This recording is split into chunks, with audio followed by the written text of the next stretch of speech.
Être radin, c'est pas simplement avoir du mal à ouvrir sa bourse, c'est autre chose dont je parle. Une attitude de suspicion, de rétention, de calcul, de paranoïa. C'est elle qui fait que je me déteste. Maman.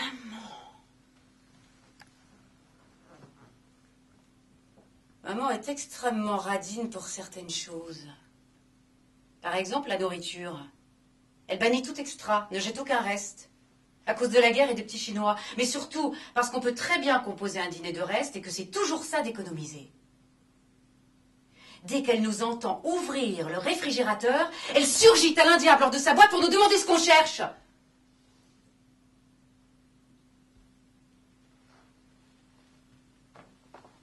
Elle nous signe plus facilement un chèque de 1 500 € qu'elle ne nous donne un yaourt, une gousse d'ail ou un quignon de pain. Elle n'a jamais sur elle les 2,30 € ou le ticket de métro dont on a besoin. Elle ne supporte pas que papa achète des croissants le dimanche matin. Rien de meilleur que le pain frais. Ni qu'on s'arrête dans un restaurant de bord d'autoroute, c'est cher et pas bon. Avant chaque départ en vacances, elle tartine énergiquement 6 sandwichs, alors même qu'elle n'en peut plus d'avoir à tartiner ses sandwichs. Je rêve d'un steak frites dans un restaurant de bord d'autoroute. Le luxe même. 20 ans plus tard, je suis incapable de me l'offrir. C'est cher et pas bon. Un sandwich préparé à la maison avant de partir, c'est bien meilleur. J'ai toujours eu du mal à prendre un taxi. Ça me paraît une dépense superflue.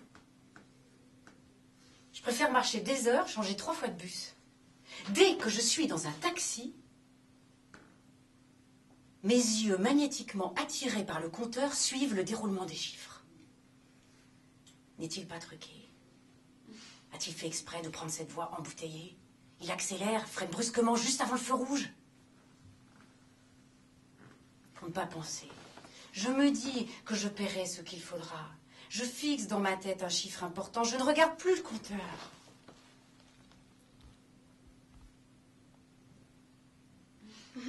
J'ai parfois la bonne surprise d'un prix moindre qui représente par rapport à mon attente une économie. Dans tous les cas, j'ai du mal à faire la conversation au chauffeur. Même s'il est plein d'histoires fascinantes. Et encore plus à lui laisser un pourboire, j'ai pour lui une hostilité sourde.